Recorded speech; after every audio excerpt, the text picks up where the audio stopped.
Can we admit for 1 second, though, and truthfully, Creed was pretty incredible. Can we first? They're like the kings of butt rock. Oh, yeah. I mean, they walked so Nickelback could shit. So Nickelback could get rocks thrown at them in Polynesia or the fuck that was. We got any fans here? Creed crawled so Nickelback could run. That's true. Yeah, I think. Theory of a Dead Man could shit the bed. Oh God, what a terrible band. Welcome back to the Jojitorium. Well, I think, remember too, whenever we found the German Scheiser porn. Let's not lie to each other. You're in twerk classes over there. That's Yeah. That's all it is. The fitness class. Working on them TikTok videos you like so much. Dead face.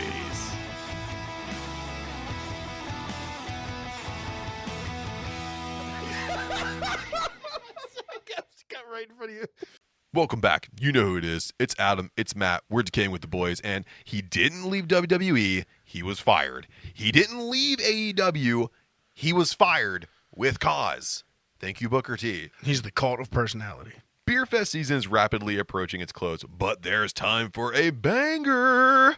Scheduled for October 22nd, Homebrew and Chill is scheduled to take over the All Saints Brewing Company in Greensburg, PA. It's back. There will be 20 homebrewers, more than 30 beers to sample, awards for Best in Show and People's Choice, live music, and tons of local food trucks bringing fantastic foods for your face to get stuffed. Tickets get you a 5-ounce glass and unlimited pours from 1 to 5 p.m. And designated drivers can get in there for 10 smackaroos to help keep things safe. You can grab your tickets at eventbrite.com and search out Homebrew +Chill. You can support craft beer in Greensburg and maybe find the next big thing in craft beer. But just make sure you tell them that the boys sent you. We'll be out there. Yeah, we be there. You be there? I try to be there. Yeah, that's your neck of the woods, That's kind of. I can get there. I get there pretty quick. Hey, before we talk about that, though, how about welcome back in that?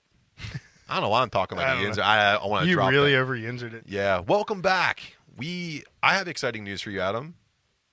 We have secured our spookiest guest for our spooktacular extravaganza trick-or-treat candy in your asshole orama. We locked it in. We locked it in. Woo! Yeah, confirmed. I'm putting a Kit Kat up there because I can break it in half. Yeah, give me a break of that Kit Kat bar. I'll be breaking me off a piece. But it's going to be a great time. It's a guest that I easily get very excited for, you get easily excited for, and I know that they will bring a cornucopia, an armada of delicious beers. Alcohol. I'm calling off the next day. You're going to have to. Yeah. Hell yeah. I think I helped, too. I helped a little bit. I think you did, yeah. But if, By saying, hey, we're free this date. Text Matt. and he's like, got it. So, Adam, the other thing here, too, is that despite the long break we had, as you said previously, I had a hiatus baby because we were gone for 9.5 months. We are approaching our 100th episode. We sure are. Yeah. Everything I recorded for it doesn't work anymore because, one, we're not on video anymore. Nope. And two, it's Yeah. not timely anymore. No, it's not. So It all references shit we did last August. which was hilarious. Yeah. Go back and listen to those episodes. We did a great job back then. But we are going to ask our listeners, if you have something that you liked over these 100 episodes, go ahead and let us know what that was. I'd love to know what you guys thought over these. We already have, if you look at all the bonus episodes and like the compilation episodes, we're over 100, but this will be our 100th you and I actually doing the show. True episode. Yeah. Not our cool interviews with celebrities and musicians. Correct. Yeah. Yes. And then we'll probably revisit some of our favorites during that time too. I'd like to do that. Yeah. So if you're hearing this, go ahead and send in what you guys liked. Also, what you didn't like too. That's fun because if it's something Adam did, I'm not gonna let him live it down. Yeah. Ever. There's a lot of stuff I did that people don't like, I'm sure. Yeah. Same. And I want to know about it. Yeah. I've pissed off a lot of people. Because I'm going to do it again. You can't stop us. So, Adam, we are in round 1. You continue to procure some of the best beers from the Berg for us to consume. Put that all together. What do we call it? Round 1 beers. What are we drinking? Yeah. So ever since we had Mike from Fifth Season on the show and did our pumpkin versus German Marzen showdown. Yeah. We've just been getting just nailed with a plethora of free Marzens. Yeah. People say, check out our Marzen, check out our Marzen, check out our Marzen. Yeah. I'm like, oh, yeah, okay, we'll try to get them on the show. So I went out and bought one today. No one's like, hey, I have a good pumpkin. Yeah, no. Well, they know I'm the German guy, so I'm sure the pumpkins are getting thrown your way, too. There's no pumpkins getting thrown my way. They know I'm Team German, so. I walk in, and then the people are like, dude, thanks for the show, but they don't. Old Team Germany. But I had so many to pick from. I went and bought a six-pack. But it is one of my favorites. It is the Heidelfest from Insurrection Brewing. Fresh off the canning line. It's coming in. It's just your German-style Marzen, coming in at 4.8%. So a nice lighter one from what we had on the show a few weeks ago. But a favorite of mine. I've had it quite the last few years in a row. Yeah, wow. It's like it's a no frills Marzen. Good caramel notes.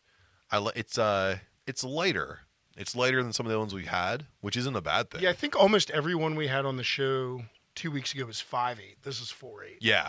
So you can kind of get that little bit of a downside on the ABV. Well, that's not a bad thing. This is really nice, man. I'm enjoying the nose most of all. It's pouring really nicely. They do a great job with their canning. This is so much. I almost said this is so much nice. I sound like you now. I feel so much good. I feel so good. Going back to past episodes. Yeah. But no, the color's on point. The nose is on point. The caramel flavors are on note. It's good, man. This is an all around good beer. I'm really enjoying this. Yeah, I can't. I can't really add much more to it than what you just said. It's the perfect example of it.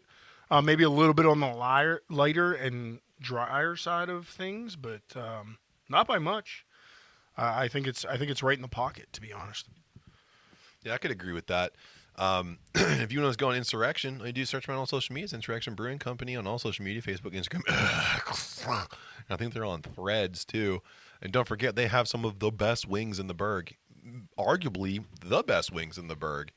I do believe. Here. Right there on the main street of Heidelberg, next to the police station. Don't let that discourage you. Have a good time. Just go on down there. Just be safe. Yeah, and on Wednesdays, which is maybe the day I picked this up, they have smoked wings. Oh. So one day a week they do smoked wings, and they are delicious. That's my favorite. I like good smoked wing. That smoked wing makes you fancy sounding, buddy. So, Adam, combat sports just live on, and they never stop. Dude, we are not low on the news this week. No. And but first, so from Buckle to Bellator and Bat the Boys bring you the best combat sports news in the biz. We have to start off with a dum-dum. A former UFC fighter here who's trying to be a comedian, who's facing his own demons, decided to invite more stupidity into his already depleting circle. If you remember, Dillion Danis has been a documented jerkbag with respect to Logan Paul and his significant other, Ms. Nina Agdal. Danis went on to post some very racy photos and videos without the consent of Agdal. So, yeah, I believe we covered that 3 weeks back, 4 weeks back. Yeah, and Danis hasn't let up. The lawsuit is ongoing. He is being sued for a significant amount of money. And Brendan Schaub had I'm gonna say the balls, the gall to go on his YouTube channel and state the following: first rule of Fight Club: don't sue another fighter building the fight. I don't know if Brendan Schaub understands what cyberbullying is, or also there's literal sex crimes that are taking place here because it's considered revenge porn. That's the Revenge Porn Act that got enacted quite a few years ago and was huge because that's not building a fight. That's a crime. That's an indictable offense because it's a federal felony because it's over interstate commerce. And what kind of fighter etiquette is it to bring in somebody that's not related to the fight at all? Yeah, absolutely. You know what I mean? Like that's on the level of talking shit about somebody's kids or parents I mean it's terrible to bring the family into it, especially at that personal of a level. It's sick. Yeah. So Logan Paul actually, I give him a lot of praise for this because he could have just absolutely gone on a tirade and just just launched into all of Schaub's mistakes because he has a million of them. Walk me to the trug. You know, even though he squashed that, it's still appalling. Gave his dog away. Yeah, I mean, the constant lying, the misunderstanding of how anything works, and the constant agreeing with the constant agreeing with Joe Rogan. It was like, it's hard. It's long.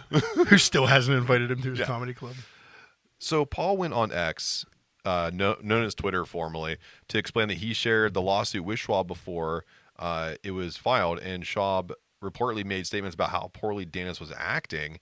I'm going to ask you the question, Adam. Do you think this is another complete flub by the thick man? Yeah, especially if you have Paul on the other end saying, like, well, Schwab is flip-flopping. He was on my side now to try to get views. I'm guessing he's trying to be controversial to get views and get some attention back on him, but... Yeah, well, Gringo Poppy sucks, so you have to get something back. Yeah, you got to let it go at some point. Like, it's just floundering. Yeah. Give Nick Swartzen all of his jokes back. So moving on to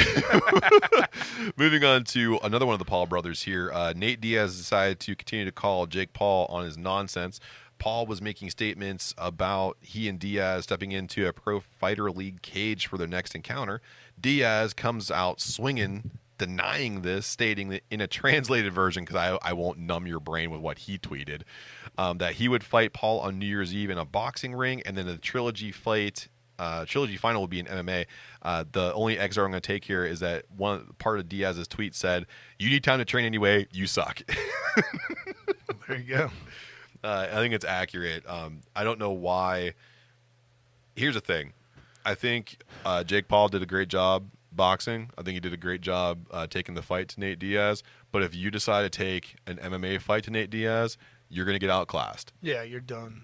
You're stepping into his arena, and that's not an easy task, especially your first MMA fight. Like, against arguably one of the best to do it. On the ground, yeah. Yeah. I mean, it's been documented, well documented. He's never fought a slouch in the octagon. So, speaking of people who are slouching, I don't know if this is right or not, but is Jey Uso a single star or is he still a tag team star? So Jey Uso, who kayfabe quit WWE, was quote unquote brought back by Cody Rhodes to be main event Jey Uso, a single star. It's just me, Us, since day one, and the arm thing, getting the crowd popping, really doing a great job here. And he is building towards this by winning the Universal Tag Team Championship with Cody Rhodes at Fastlane. It was a great match. Cody needed something too. He needed a little bit of something. I like their new finisher, the Cody D1. I do like that. That was pretty cool. But I also would say, if you want to see cool chemistry, go back and watch the post-event presser. Dude, yeah, they got a little... Jey Uso was tanked. Which, little weird to see... I don't remember. I've lost track of which Uso has the DUIs. Jimmy. Little weird. Okay. Yeah. Little weird to see an Uso on the sauce. I know. But a lot of fun. Yeah. Oh, man, were they a blast. One of the best pressers since CM Punk ate muffins. Like, it was unreal. Yeah, it's on YouTube right now. You can go on there right now. Yeah, I think it's like between 30 and 40 minutes long. Oh, it's great. Yeah, and their part of the presser is only 7 minutes. Yeah, and they say it right off the rip, like, we had a couple cocktails. Yeah. We had some libations back. That was the exact word they used. But even though this is hilarious and winning the tag team championships is something that Cody Rhodes has done before, and this will be the second time now that Jey Uso has won the Universal Tag Championship belts with someone that's not his brother, is this considered a consolation prize for Rhodes? And also, is this how we get Jey Uso to be a single star? I do think so. I think if you take it on face value, it looks like maybe both guys are getting held back. But I think this is how they're building the story. Something's going to happen. You're giving it hope? Yeah, you're going to propel... I think it'll definitely end with eventually Jay versus Cody. At some point down the road, then that gets Cody back into a bloodline storyline to get to Roman. Yeah. I think it's all part of the build. I think it's great. And to go back to what we were just talking about, that presser, it's just good to see WWE guys having a fun, unscripted time. That seemed completely unscripted, seemed like a lot of fun, seemed like what a lot of people like about about AEW, and Cody got yeet chants on the NXT when he showed up at NXT. So like, good. yeah, I mean it's good. I think WWE's doing great. But so a counterpoint to this. Do you think they're doing right then by Kevin Owens, Sami Zayn, and then as well as the Judgment Day? Because KO and Zayn were arguably the hottest tag team because of the bloodline, and they were carrying those belts pretty well going against the Judgment Day. With the Judgment Day, I thought the Judgment Day were being built to be the juggernaut, to have all the gold, and all of a sudden you randomly take it off them for a mixed match team in Rhodes and Uso. Yeah, I mean, you could put it back on them, though. I don't think it's I don't know. Obviously, Sammy and Kevin are still in the mix right now, right? Yeah. They were just on Raw. They had a match on Raw, and it was like a face versus face team. I don't really like, but it worked for the most part. But yeah, I think Judgment Day. You could throw this, but Judgment Day could rob them again at some point. We just saw it with Dominic Mysterio. He just got his NXT North American belt back. Yeah. So that and like, ooh, what are they doing there? I know. I don't know. Like. The NXT is puzzling. Like, real quick, too, before we move to the next thing, I think the Tuesday Night War we saw 2 cards that were supposed to be overwhelming be marginally underwhelming on both sides. I would give the edge to NXT just because they had more big names show up. Not that those big names did much. Yeah. But like, I'm gonna give it to AEW because my girl took a. Oh yeah, dude! Actually, yeah, that was the best part of the AEW card. 3-time women's champion, first 3-time women's champion, 3-time. AEW. Oh yeah. So yeah, congrats on that. Oh, yeah, I did mean to bring that up. I DM'd her. She said, "Stop." But it's just hard for AEW to compete, even with Adam Copeland, to compete with John Cena and The Undertaker and LA Knight showing up and Cody Rhodes showing up on an NXT card. To get to announce his father's tournament. Yeah, Dusty Rhodes, like that's perfect. Yeah. Yeah. It's tough. But yeah, Sheeta, definitely the best part of the AEW card. Yeah. That along with Danielson versus Swerve. Was really good. Probably really the good. best match of the 2 cards. 2 cards. Yeah, I could say. Yeah. Although I do like what Rick Steiner's son's doing over there on old Braun Breaker. But the Braun Breaker match is pretty good. He's going to get pulled up to the main roster, so. and I hope that he gets a good push for that. Him and Elio should both get pulled up soon. I think so, yeah. But speaking of AEW, unfortunately, their ratings are down, and not even Adam Copeland, formerly known as Edge, could save them. Now, we're looking back to Collision that happened during his debut. I think his debut night on the stick whenever he was talking shit to Christian. No, so it was it wasn't the night that Christian told him to go fuck himself. That was Dynamite, so it was the next one. Okay. It was the Saturday night, and Christian was only on the screen for that one. They were going against Fastlane for this one. Correct. Yeah.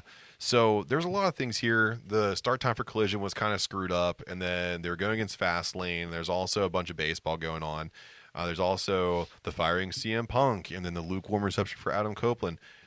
But the October 7th Collision pulled numbers that made it the 47th ranked TV experience on that date, which is far below where they usually hit on the upper 20s. Yeah, I mean, they started at number 1. Yeah. So it's a fast fall in 3 months?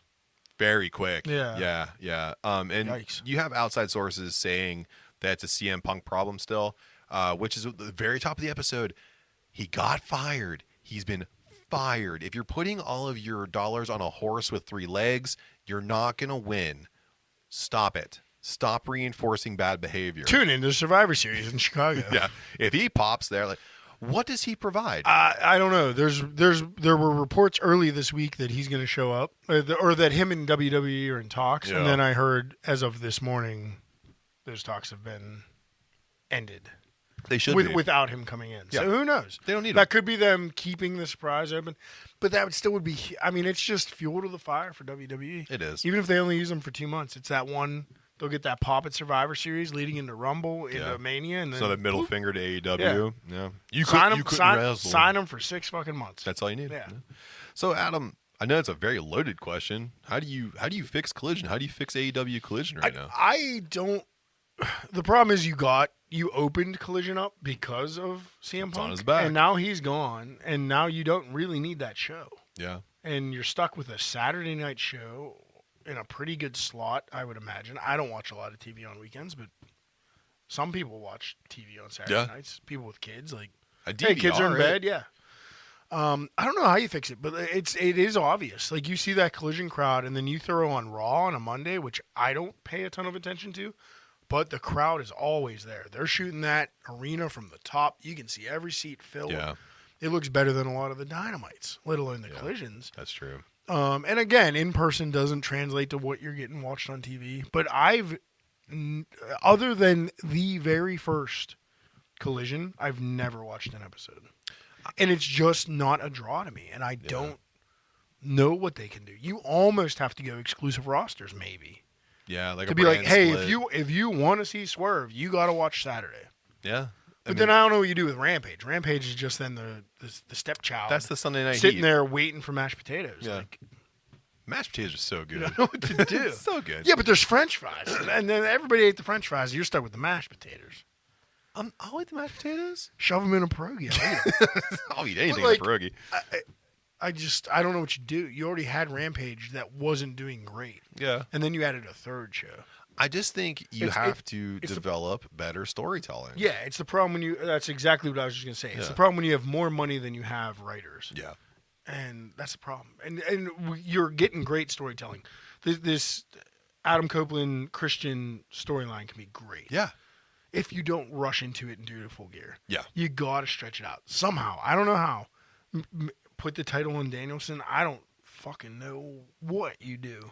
Which that's also going to be a logjam because you think Danielson's a more formidable opponent than Copeland. Should be. Yeah. Should be. Should be. And you've now sacrificed Swerve and Hangman for that push. Unless you allow Swerve to continue to interfere how he is with him and Prince Nana. Can you imagine like the freaking pegboard in the back of AEW with all the thread going between these storylines right now? Like that the finish to Dynamite was a cluttered cluster. It's like Charlie Day trying to figure out exactly bird law, baby.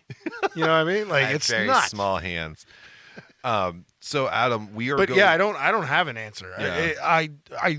I side with you on better storytelling. Better storytelling. You got to get people into these stories, and not set them up and end them in 3 weeks like they've been doing to get all these cards on. Speaking of setting them up and knocking them down, we're going into our favorite segment in the first half here. It is going over jobbing. So these are some of the most electric rumors right now, spanning between pro wrestling, female boxing, MMA, and everything in between. So Adam, first and foremost here, the rumor in the back is WWE will move forward with the Wyatt 6 stable with Bo Dallas, who is known under the character Uncle Howdy as the leader. It's been teased. It's in the back for creative, and Twitter is starting to heat up a little bit more with the circle tweets as well as sixes appearing randomly throughout vignettes. And Alexa Bliss could be your predominant woman figure in that stable. Yeah. I mean, that would be my going over of the week. The only problem with the Alexa Bliss thing is she's out on maternity leave, basically, right now, right? Yeah, she can still cut vignettes. So yeah, she could still be the figurehead, basically, of the group. But yeah, I think this is a great idea. I think this is proof of something we're about to talk about with creative. Yeah, and I think it's a possibility, and I think it should happen. If Bo Dallas wants it to happen, I think it should happen. I think it should too. I think it's a slam dunk, man. I mean, it's not. I'm not gonna say I don't want to disparage what Bray Wyatt was doing, but he already wrote the script. You just gotta follow it. Right. It's there. Here's the one hiccup in it for me, man. Yeah. So I think, given the fact that Bray wrote it and Bray was involved in it originally, of course, but now that he's passed, how do you get that heel stable to be heel? It's going to automatically become a face. Like, how do you get it to be heel? Because it's going to be a face stable because it's in tribute to a beloved character. So that's the only hiccup is like how. You want my answer? How do you position this? I group? got it for you. Yeah, go for it. I got it for you. Rip a page out of the Attitude Era, baby. You go peak ministry. You get the top baby face. Hopefully by that time, Cody Rhodes has a strap on him. and you absolutely fuck him up. You attack him from all angles. You make him desperate. You make him back into a corner, and you make someone in your stable take that strap off of him. You want heat? You bury the top babyface. I like it. That's how they did it in AEW too. Whenever they debuted the Exalted one. So basically, if you want to do it before, so I think the only adjustment I'd make to that is you do it with Seth Rollins, though. Yeah, because Cody's not going to have right the strap now. till Mania. Yeah. Yeah. And you could you could decimate people. Yeah. Just make it I like an it. absolute, yeah. Oh, it has to be, but it's going to get cheered forever. It will. It will. They have to be more hated than the Judgment Day at this point, which is tough. They can do Judgment it. Day's got a lot of heat. Just let Dominic Mysterio be one of the characters. So speaking of creative control, when TKO Endeavor took over UFC and WWE made the merger, we were all kind of nervous because Vince McMahon was still in creative control. But it seems now that Endeavor and TKO have put their minds together and said, Vince, we're reading the tea leaves, man. You're a psychopath. We want you gone. We love Paul Levesque. He is going to be creative control. Do you believe that Triple H will retain creative control at WWE for the future? I do. I think they brought Vince back in. I don't know on what pretense. That mustache. Maybe. But they brought him in, and they kind of ushered him out. Yeah. Almost immediately. Like within a couple weeks. Obviously. You can... Raw is watchable for almost all 3 hours now. So you can tell he's not as involved, if involved at all. And it needs to stay that way. I think it will stay that way. I think Vince will definitely be present as a figurehead only when it comes to, like, you know, stock announcements, the quarterly reports, stuff like that. But I don't think he'll be involved in creative control at all. I think you got Triple H in there. You can see tag team wrestling becoming a priority. You can see a lot of the littler guys. You got Ciampa and Johnny Wrestling. Yeah. What the fuck his name is? Gargano. They're gonna DIYs coming back, which is gonna be awesome. You see this all happening. You saw them just let go of a bunch of the typical wrestling body builds. Like they're skewing to a smaller cast of characters. Yeah, and I'm loving it. I think it's going to be really cool. Once Triple H assumes full responsibility, I think this is going over in the long run, but I think at the very onset, it's going to be jobbing. I think Vince McMahon's going to fight pretty hard here, and you're going to see some hiccups along the way. They're not going to be anything that's going to ruin storylines, but you're going to be watching a program and go, why the fuck did you just do that? Because there were nuances of it. Because look at some of the women's matches were getting scrapped 5 minutes before the curtain got pulled. You know, for a while there, and then all of a sudden Vince McMahon's told to, take your do-rag and scoot, and all of a sudden, like, we see a smooth Raw, we saw a smooth NXT. Shawn Michaels is in full control of NXT now. Fastlane was pretty good. Fastlane, for 5 matches to be that concise and be a pretty good card for being considered an off-season premium live event. Nakamura's a star again. Nakamura looks great. Yeah. I think in the long run, going over, but on the onset, there's going to be some issues. It's going to be a little bumpy, a little turbulence. Possibly. I don't know. With the higher ups and Vince not being in complete control, they could keep him out of it. Yeah. I don't know. I like it though. I like what the King of Kings is doing here. Speaking of stuff we like, dude, how about the Beast, Derek Lewis? My balls was hot. He signed a new contract with the UFC. He's a heavyweight contender. He's in the top 10. He's currently sitting at number 10 in that weight division. And he is taking over one of the main events here after one of the heavyweights dropped out. I think it was the number 8 ranked heavyweight contender. I can't remember his name off the top of my head. But does this now put Derek Lewis in a spot to win the heavyweight championship in 2024? Yeah, I think if he can stay healthy enough to fight 3 times in 2024, get two wins under his belt to get into the title picture, I think it's possibly going over, is what I'll say. But the problem is he's a little bit older. He's always been a little bit heavier, but he's stated himself that he's getting in. He wants to make a run for the title. So I think if he's dedicated and he follows through with that dedication and he can string 2 wins together, he'll be in the title picture. He's got to win 2 fights in a row here. It's not necessarily jobbing, but there are a lot of contingencies. Oh, absolutely. He has to win a fight in the bottom half of that top 10, and he has to win a really big fight in the top 3. He needs to beat the number. Yeah, he needs to beat number 2, number 3. Yeah, he's sure. got to do it. And he can. He definitely can. Even in his worst shape, he could. Yeah, because he just has that amazing power. Yeah, with both hands. Hands. Yes. Yeah, I think it's going over. I think he can capture the belt in 2024 with the same caveats. Can he build his shape back up? Because the cardio okay, and can he square off against one of those top 3 contenders and knock their block off like he's shown he can do before? Sticking with gloved fighting here, female boxing in the WBC is now fighting under Amanda Serrano for a 12-round, 3-minute count championship match format. Do you think that female boxing, number one, should get a 12-round, 3-minute count setup? And secondly, do you think that they're capable of getting that sales pitch across the desk and signed? Yeah, I mean, quality, right? Yeah. I think the female boxers are super legit, especially Serrano, my favorite. Absolutely. So yeah, let it roll. What's the harm in it? If they're gassing or whatever, then cut it. But what it should do is just amp up everybody's training, and you'll get some great, spectacular fights out of it. Yeah.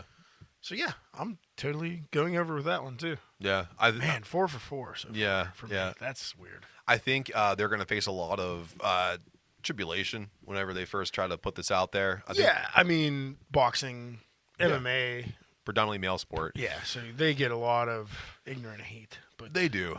So you train for a round beyond what you're going to do. So if you tell someone like an Amanda Serrano that she has to train for 12 rounds, she's going to have enough gas in the tank for 14 fucking rounds. Yeah, she's probably going 14, 15. Yeah, she can do it. So I think, like you said... Because what's always known is that adrenaline will kick in on fight night, and you're kind of burn 2 rounds in the first round. Right, exactly. So. Then you get into your groove, and you get into your fight plan. So I think it can happen for sure. They're going to have the pushback, and they're probably going to have, it always happens too with women fighting.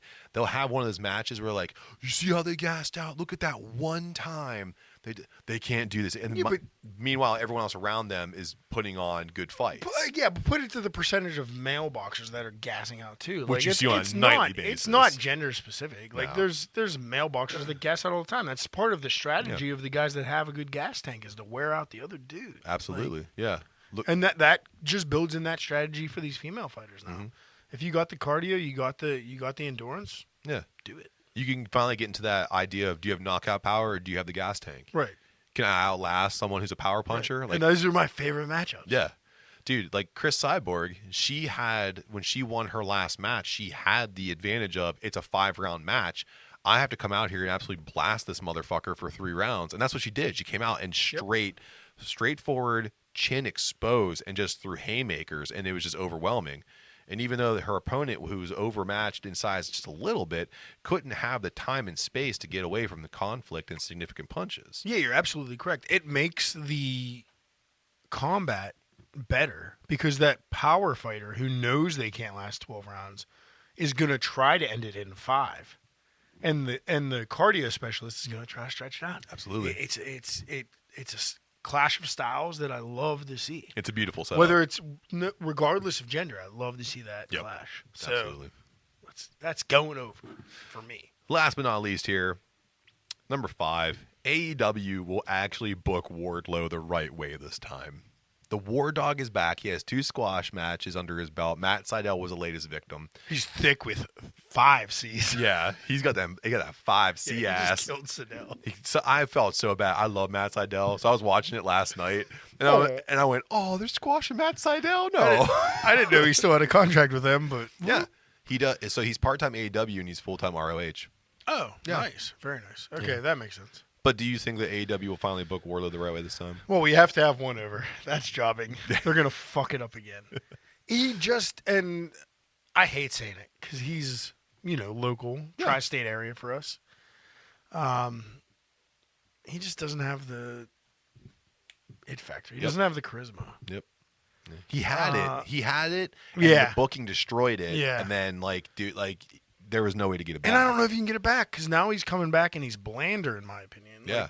He had the MJF feud that made it very salacious, tantalizing. Kung Pao chicken. Kung Pao chicken. Kung Pao chicken, spice and charisma. Yeah, absolutely. But now came back, boiled chicken. Yes. Yeah. Salt and pepper, if you're lucky. Maybe a little pepper. No salt yet. Salt. I agree. I think it's hard to see Wardlow going over. He's trying to do little hints. He wrote MJF on his wrist tape, trying to stir the pot a little bit. I think if you get him in the right feud with somebody, try to get him beyond that TNT title because they let him stay in TNT purgatory for too long. You got to elevate him. And I don't know who's left though.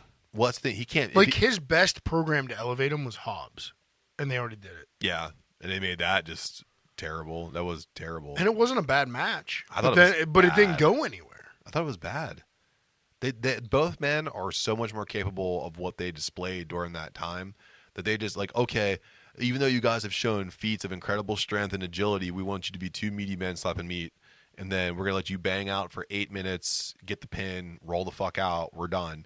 Meanwhile, I think Wardlow is the most agile big man in pro wrestling right now, and you didn't let him do jack shit about it, and then you have Powerhouse Hobbs, who's probably arguably the strongest person in pro wrestling right now, and he had no feats of strength. So do you know where he went? Did he get injured? I have no idea. Because he had the Joe feud and the Hobbs feud, and then he just disappeared for a quarter, 3-4 months. They cut his hair and he lost his strength. I don't know what happened there. But he was rising for a second. And he was never super hot, except for when he got involved in the Punk MJF feud. When he was there. And he finally turned. Over a year ago. And he cooled off hard. Man. Yeah, that's jobbing. I think they're going to fuck it up again. I think you'll end up seeing him in NXT eventually, to be honest. He'll be low war. Yeah. So, Adam, do you know who... Low ward. Do you know who we trust to go into battle for our war?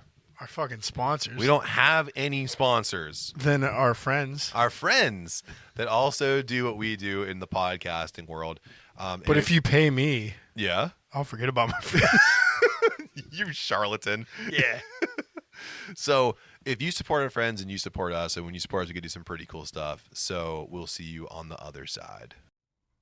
Hello people, my name is Andres and this is the Latin Jukebox because music is a lovely universal language. My name is Andres and in my podcast we go through music, through new songs in Spanish and in English, and we go through different topics about all the things that music has in common. So follow me at Rocola del Rolo in Twitter, at Latin Jukebox _ on Instagram, and follow me. I would be really glad to meet you. Gracias, parceros. Check it out. Welcome back. Hopefully you heard something that you like, because again, when you support our friends and you support us, and when you support us, we get to do some pretty cool stuff, like discovering more of the fantastic beers that the Berg has to offer. And it's my understanding, Adam, that you went back to one of the long-standing friends of the podcast, someone that you've gotten very close with. We're going to put all these things together. What we call it? Round 2 beers. What are we drinking? Yeah, so hopefully future guests of the podcast, we got another beer here that we featured in the past couple weeks, Fermata Brewing. But this week we have Dr. Peter's Dark Mild. And that is a 3.2 ABV English Dark Mild coming right out of Ambridge, PA. And it uses English pale and crystal malts to provide a caramel, slightly sweet toffee and toast flavor.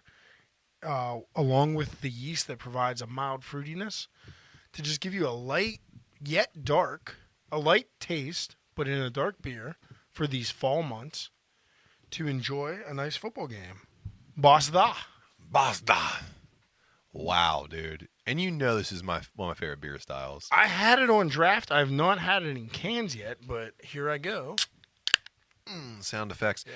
But I had plenty on draft after Crush and Brew. Oh, and 3-2. I'm so jealous. It's a nice after party ale to just get into and talk to people that were at the fest. It was a nice time.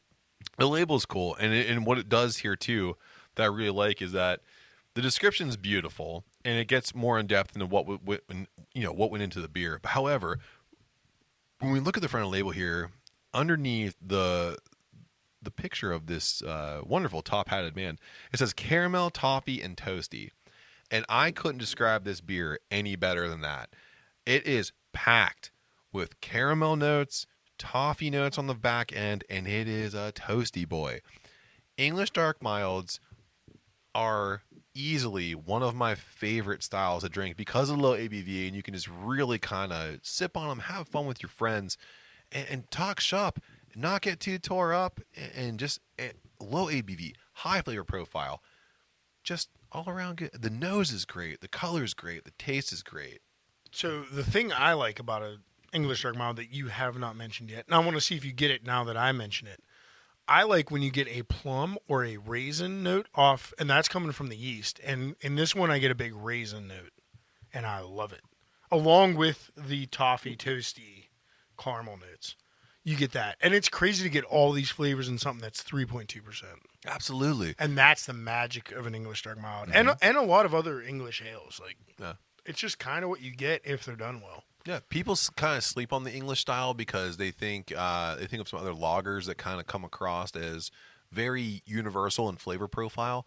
But when you come to an English Dark Mild, you have the ability to kind of, I call it like the Honda Civic of the mild beers. There, it's a lager, but you can really make. No, it's not. It's an ale, so it's you produce it quicker than any lagers, but it's that light and crisp still. Yeah, it sings like a fucking angel. Amazing. And you're right. The more that I let it kind of dance on my tongue, I get a big raisin overtone that just kind of lingers on. That is nice. And that sticks at the top of my mouth. Are you getting like a roof of your mouth like sticking right that's there? where the raisin sticks. Yeah. Wow. And that's coming from how they're fermenting that yeast.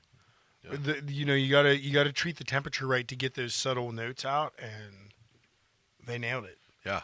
Absolutely. This is one of my favorite styles for this time of year too. Yeah, going all the way in through winter. Like we'll be making one here in the Jojitorium. Yeah, I hope it's near this good. It will be. This is awesome. I have faith in you, especially for 3.2. It doesn't taste light or watered down at all. No, it's not at all. Full of flavor. It's full of flavor. And if you come through Pittsburgh and you go out to the great county of Beaver and you go to Fermata out there in Ambridge, you can get this too. I believe there might be still some cans surviving out there, and Fermata does a great job on a lot of their other beer styles. And if you want to know what's going on with them, just search out Fermata on all social medias, Facebook, Instagram. And I believe they're also on Threads. They do a great job. They have fermatabrewingco.com, and you can see a wide variety of food trucks that do show up out there, and they have tons of events. They are a boon for the Ambridge community and are really bringing some people around some great pints and some great times. Yeah, I have held on to these cans for a little bit, so if they don't have any of these available, you will still find something you like. Oh, absolutely. They're always cranking out just winners. Can I say too? I'm just gonna throw out there right now. Their IPA game, tight. See, and I do like their IPA game, but I'm a big fan of their lagers. So there's a little something for everybody, and I know Lori likes their sours. So. Yeah. Boom. Get a little bit of hair. Yeah, they have a variety. So, Adam, while we sip on this delicious English Dark Mild from mine's almost gone. from our friends at Fermata. Thank God you got 4 cans. So, we are going to move into the second half of the show where we continue on the combat. But by the time you listen to this episode, one of our favorite holidays has already passed, Adam. Halloween's great. Thanksgiving is amazing because you get to stuff your face full of shit. We're talking about Canadian Thanksgiving? That just passed. I mean, if that's when people get killed on Friday the 13th, then yes. Because October 13th is the final Friday the 13th of the year in 2023, and we like to celebrate one of our favorite horror movie villains of all time. That is the Mr. Jason Voorhees. Mr. Voorhees, if you're nasty. Yeah. He has spanned over an entire cinematic force, scaling 170 kills, ranging from machete kills to sleeping bag bludgeonings to freezing someone's face in nitrogen and smashing it on a sink while he's in space getting possessed by nanobots. He's done everything, and he's killed everybody. But can he kill all the other glorious horror movie villains that we worship during spooky season? We've only seen him go against one on film. One. So what can he do? And we will revisit that fight. And I would like to say, How lucky are we all to be alive when Friday the 13th falls in October? It's incredible. What a time. What a good year this is. Yeah. Even though every month up to October sucked.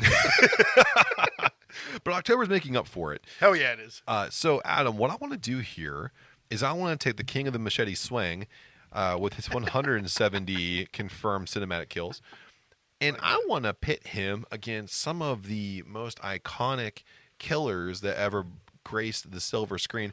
Now, here's what I did, Adam. I went to not so much a friend of the podcast, ScreenRant.com, and I found what they believe to be the top 14 because, of course, Mr. Vorhees was taken out of this lineup of killers that ever graced the blood-splattered screen.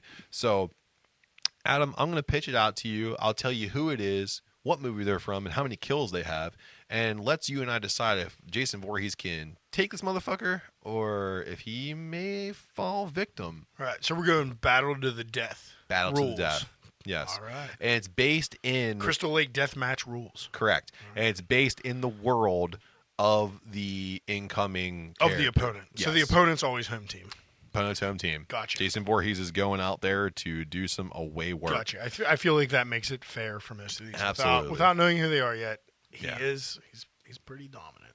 So, Adam, I pitched to you number one, and we're going to go, kills will start to ramp up as we go through here.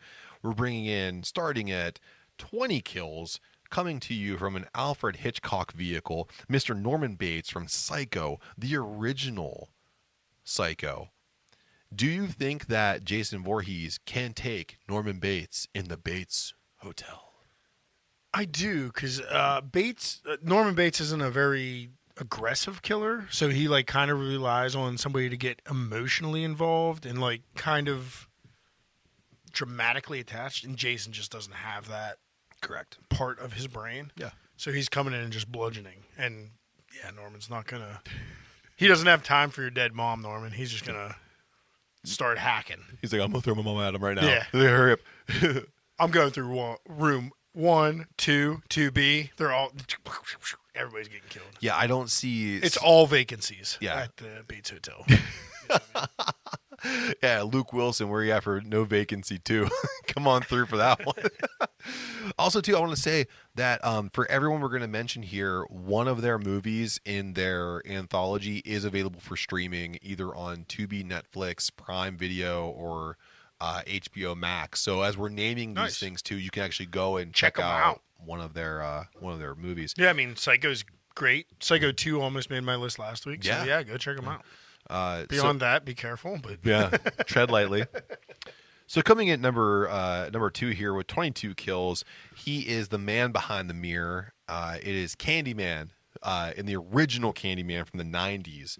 So with 22 kills, kind of like a Bloody Mary situation here, you are going to be in the realm of the Candyman's power. Do you think that Jason Voorhees can take the hooked hand hacker? yeah, which I believe takes him to Chicago. Correct. Urban Chicago. I think Candyman might take him because Candyman is kind of mythical. He has some ethereal powers beyond the human realm that I think are stronger than Jason's, because Jason's, if you go through all of the movies, is kind of limited to just regeneration. Yeah. So I think Candyman might catch him with a surprise attack and a hook.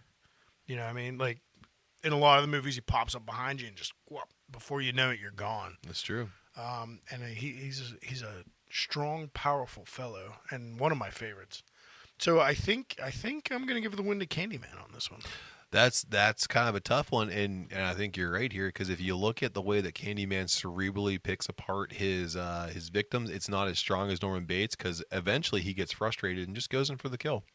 And you're right, his ability to manifest and disappear it's much quicker than Jason Voorhees. Yeah, and much like Norman Bates, you've seen him rely on mind games in the past, but like he doesn't always do it. He doesn't need to. He just likes to play with his victims a little bit, I think. He tries to be normal sometimes. If he just wants to knock somebody out, he's coming with that power.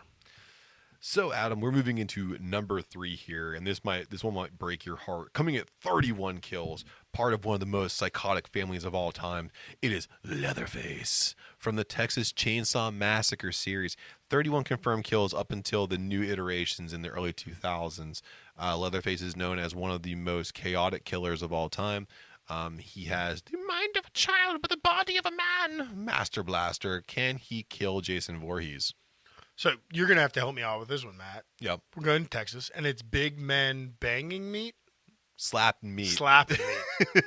We got a heavyweight matchup. Absolutely. Here. And it's literally just raw force against raw force. Puncher's chance. But I'm giving the fighter IQ to Jason in this one. Leatherface relies on his family a little too much. Even though Jason's a mama's boy, he's been without her for years. And I think he can make that count and get the win by a slight margin. I think Leatherface is taking this one because he's too fast. He's too fast. You think he's got the speed? I think he's got the speed, man. And the chainsaw has reach. I do agree because Jason, in all fairness, does have a better down slash and doesn't quite have a good rebound. We're UFC breaking this down. Yeah, I'm breaking it down. Where Leatherface with the chainsaw, he can go downward and then come back up and just cut your guts. He can catch you on both sides. Both these guys featured in Mortal Kombat 11, by the way. Very true. DLC. Very true. So yeah, I mean, I think it's a strong matchup. I think Jason just has a little bit more fighter IQ on it. The next one's going to hurt my heart a lot. But I don't totally disagree with you. The next one's going to break my heart because I know the outcome of this one. Coming at 35 kills confirmed over the Scream franchise, we're looking at the Ghostface Killer. He's coming in with a spooky white mask and a blade of roughly about 5.5 inches long. Okay, you go first. Yeah, It's I tough. mean, 5.5 inches. That ain't beating the machete or the pitchfork. And it's just a regular goof-ass person, as we established in the last episode. It's a regular goof-ass person. Sometimes it's an old mom. So Jackie did a good job. He's killing all of them, and he's beheading Jackie. I agree. Yeah, I agree. I don't there's think no Ghostface chance. stands a chance here. Moving then directly And on. there's going to be a lot of innocent bystanders involved in that, too. I feel bad for them, but Ghostface got to die. Woodsboro will never survive. While my heart bleeds, I move on to the next one here where I think that Jason's going to have a hell of a time. Coming at 35 confirmed kills over several movies, the Hellraiser penultimate character, the master of demonic ceremonies, Pinhead. That's a tough one. So it's kind of to me, it's very similar to Candyman. Like, he's got this ethereal, like, supernatural powers. He's in your mind a lot. He's in your physical realm. He can pop in, pop out. I think Jason's going to have a struggle with him. I don't know how he does with hooks and chains. Probably not well, because he already surmised to Candyman's hook. Yeah. And Hellraiser, Pinhead's got even more. Yeah. So I got to give this one to Pinhead. Pinhead also has the ability to manifest things that scare you the most. Yeah. And that's they bring water. And he's got Cenobites. Like, Yeah. he's got all He's this got stuff. a whole It's stable. a handicap match. It's a stable, baby. Yeah. It's DX if they're into BDSM. China was, I think. We got 2 words for you. Hook it. So we're moving on here to with 38 confirmed kills, spanning the Tiny Terror, our Short King champion, Chucky from Child's Play. This is a no-brainer. Jason Voorhees is going to pump this motherfucker into the oblivion. I mean, I think Chucky can bring everything. It's a great size disadvantage. But what if Charles Lee Ray can then somehow possess Jason Voorhees? Jason, I mean, that's always a possibility. That's like I'm not giving him those chances. I don't think Jason's mind is strong enough to be possessed. No, it's not talking shit on my boy, but Yeah. he's a little bit of a dum-dum. I'm going to leave the next one. But I do want to say, back to Child's Play. Yeah. The season 3 Amazing. Chucky season So premiere. good. So good. Yeah. Lots of CGI, but fun CGI. And you can Check it catch out. the first 2 seasons right now on Hulu, yeah, on for Hulu. free. And the first 2 seasons and the 3rd season are on Peacock. Yeah. So you can catch it all. If you're already watching these WWE pay-per-views, they're right there. Yeah, they're right there. So moving on to the, we're going to save number 7 for the end here, but Okay. we're going to go to the next Short King here, Lubden the Leprechaun with 50 confirmed kills. He tried to get friend of the podcast, what the hell is her name? Rachel. I forget her name. Jennifer Aniston. Jennifer Aniston. That's Couldn't right. even kill her. Bring protection. You could bring someone for protection. So Lubden, who's gone to space and back, much like Jason Voorhees, do you think the Short King can hold up? Not in space, not in Ireland. He's done. He's outweighted. He's even worse off than Chucky because he's like an actual physical being, not a doll. Yeah. Like it takes a lot. I feel like it would take a lot less to knock out or kill in this instance a leprechaun. It's true. Because they're mythical too, but Chucky's a doll. Like you got to melt his motherboard down. You know what I mean? I'm gonna throw out in a 3-on-1 match because I think they need help in this one. So we're gonna have Angela Baker from Sleepaway Camp at 55 kills. We're gonna have Jigsaw from the Saw series at 60 kills, and Hannibal Lecter from the Silence of the Lambs series with 98 confirmed kills. Do you think these three horrific individuals can take down Jason Voorhees? I hope you got the bleep button ready. Because I don't think a child that's already at camp, which is technically Jason's home turf, that child ain't winning. As psychotic as her may be, Yeah. as psychotic as she Right. is, it ain't working. Then you got a cancer patient coming in. He ain't doing shit. No. And And then you his got death is the second fucking film. And then you got an old guy coming in who's ancient at this point. Yeah. No, they're all getting knocked out.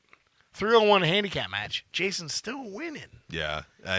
John Kramer ain't got a chance. I was hoping that with numbers and hopefully with Ms. Baker's or Mr. Baker's speed, however you want to go along with that. Spoiler alert, if you haven't watched Sleepaway Camp, at the end, Angela has a dick. Angela was a boy the whole time. Angela was... The psychotic aunt was And it's Angelo. one of the best... I don't know if you consider it a B-movie. It's close. It's close. It's pretty cheese-tastic, but it's fucking great. It's one of my favorites. Yeah. One of my favorite 80s slashers. She's one of the best horror villains of the 80s, for sure. too. Yeah. For sure. Because very unexpected. And also kind of have its time. Honestly, out of the three, she has the best chance of tricking Absolutely. him into something. Yeah. If it wasn't a camp setting, like if she took him out of the element, maybe took him to like to Queens, New York, or wherever she's originally from. Don't go to New York with Jason. He only took Manhattan barely. He was on a boat most of the He time. knocked that fucking dude's Just head off his don't- body on top of the boat. And he was an Olympic box. I think all that movie proved was don't go on a cruise with Jason. Don't lose your glasses in the dance It hall. ain't going to be such a carnival, you know what I mean? So, Adam, let's rewind here then, and we have another significant instance here of big meaty men slapping meat because Victor Crowley, with 59 confirmed kills in the Hatchet series, is coming out of the bayou to throw down with the undead one. Now, we've already touched base on this one before in a previous showdown between you and I, where we actually decided that Victor Crowley would come out victorious, but this is your opportunity to really take a stance on this fight and see if Jason Voorhees can come out victorious. Nah, I mean, I'm sticking with my guns. I still think it's Victor Crowley. He's got the mysticism and the black magic behind him. In addition to being almost Leatherface-like, to build on your point of Leatherface maybe being faster, I think Victor Crowley's probably faster, plus has that black magic. And a lot of strength. Yeah, a lot of strength. Younger at this point. Yeah. Also, one of the actually I reviewed too. He has one, and it was Hatchet 2 has one of the top 3 kills in modern horror movies when he ripped the fat Taurus head apart, jaw. Oh yeah, I remember that one. Jaw to top part of the mouth and ripped it straight apart. The old top knot. Yep. The old half cap. So yeah, I concur here. I think Victor Crowley, too fast, too strong, too magical. Too furious. Yeah, too furious, too fast, too furious.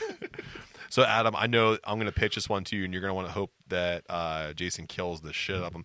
But coming into 123 confirmed kills, The Invisible Man, starring in The Invisible Man, from the original Invisible Man.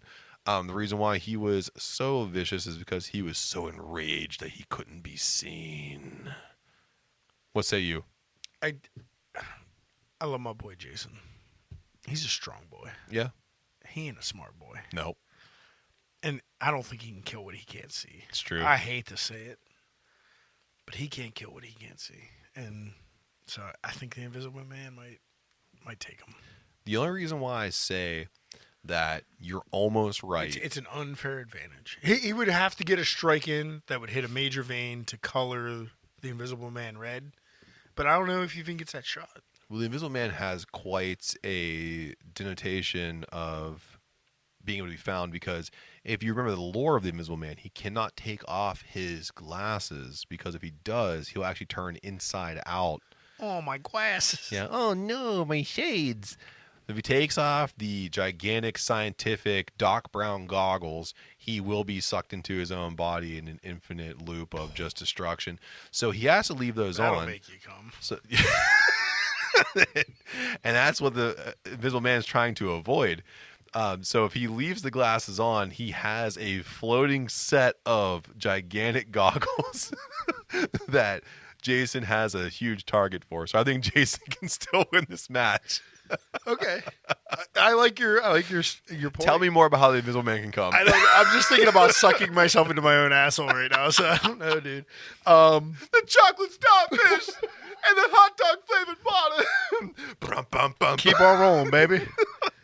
I mean, maybe it would be.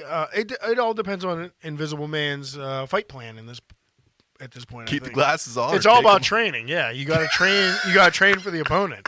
Train not to come. Yeah. Well, no, I mean train not to. Keep your goggles on. Yeah. Use protection. You got to duck and dodge. Yeah. So speaking of another person who is not really on board with defense and speed, but is a breath with significant power and 133 confirmed kills over a multitude of movies, excluding the newest trilogy that just came out. The Shape, Michael Myers, starring in multiple Halloween vehicles. Do you think when these two Goliaths of substantial size smack into each other that Jason Voorhees can bring home the win? I absolutely think he can. I think he's more vicious and just power focused, where Michael Myers is just bothering babysitters. I mean, he's killing babysitters. But they children. deserve it.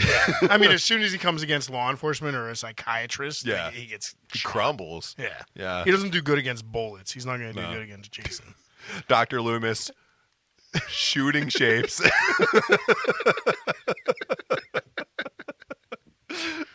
Yeah, I can concur. Bothering orphans.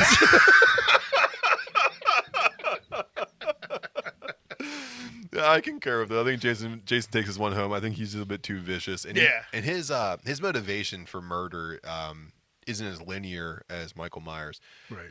Jason's chaos incarnate. Yeah, and I think Michael Myers is the king of Haddonfield, but he's not going to be the world champ. Yeah, I concur. He's a TNT championship. Exactly. Yeah. Maybe TBS. So let me rewind back to Who's got the ratings? that bitch show. So, Adam, I'm going back to someone that we skipped because it's already been played out before, but this is our opportunity to really break this down.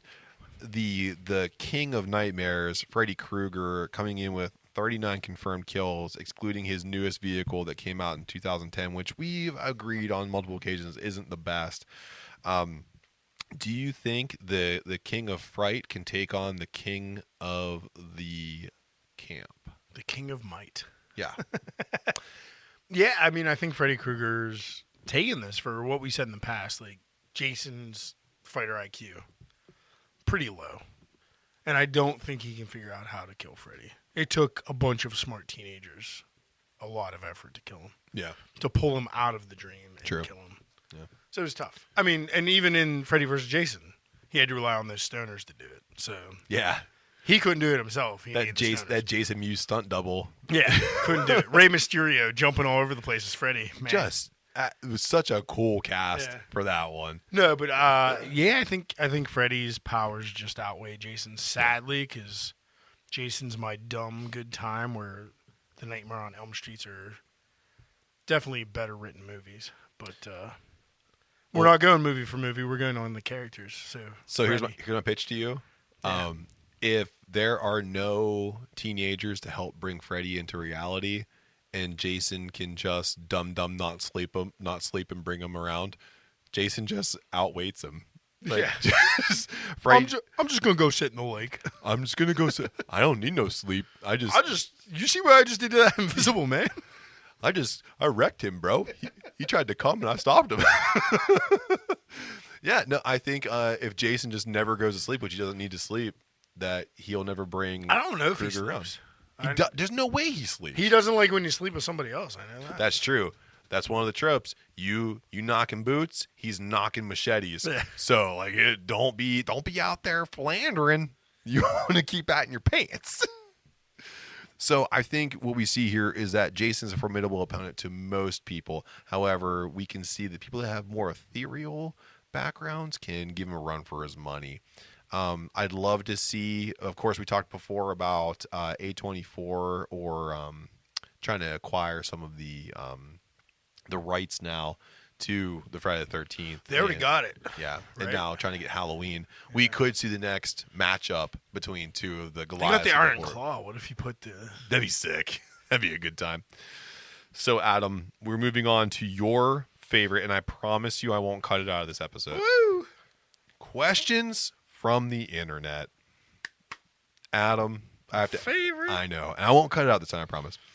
Adam, I have to We'll ask see. My you... answers might be horseshit. Yeah, I'll have to cut them out. If you just hear like a beep. Adam, what is the scariest video game you have ever played? So it's really lame, but I played it as a kid. Yeah. All the way back in 1993 on PC. It was Alone in the Dark. Oh, yeah. The very pixelated, polygon-y horror adventure game. Yeah. It was frightening. Because it would take me forever to get past any of the monsters at the time I was 8. Yeah. And then there was just another one around the corner. I don't know if I ever beat the game, to be honest. Yeah. I was watching walkthroughs yesterday, actually, after you sent me the script. Oh, And I was yeah. like, I don't think I ever saw this part. Yeah. That video game's been identified as one of the scariest games. Yeah, for sure. I never played any of the remakes. I played the original Yeah. and just never got back into it. I don't know why, but yeah, that terrified me as a kid. Yeah.